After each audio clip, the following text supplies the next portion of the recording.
We are entering a time in our country of tremendous political fervor. And I'm not here to talk to you about politics, but I do want to talk to you about a verse that you will hear over and over again in this political season. That verse comes from 2 Chronicles chapter 7. And the verse reads just like this. And my people who are called by my name, if they humble themselves and pray and seek my face and turn from their wicked ways, that I will hear from heaven and I will forgive their sin and I will heal their land. And a lot of people like that verse and say, there it is, that's the verse for us. But they take it completely out of context. The context is clear here. Solomon has just finished the temple, the house of the Lord in Israel.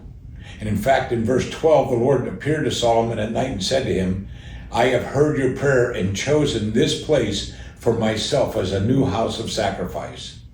And after he had said what I read earlier, he said, for now I have chosen and consecrated this house that my name may be there forever, and my eyes and my heart will be there perpetually. As for you, if you walk before me as your father David walked, even do according to all that I have commanded you, and keep my statutes and my ordinances, I will establish your royal throne as I covenanted with your father David, saying, you shall not lack a man to be ruler over Israel.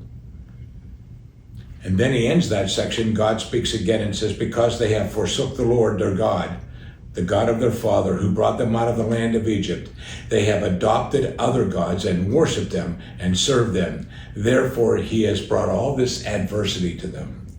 The context is clear in this. He's talking about his nation. He's talking about the nation of Israel. Now, we have believers in a lot of nations on earth even now, and we certainly have a lot of believers here in America. But we're not the nation of God. The nation of God is what it's always been, and that's Israel itself. And that's the way it will be all the way into the future. Listen as I read from Zechariah chapter 12. At the end of times, Zechariah says, in that day the Lord will defend the inhabitants of Jerusalem, and the one who is feeble among them in that day will be like David, and the house of David will be like God, like the angel of the Lord before them. And in that day I will set about to destroy all the nations that come against Jerusalem.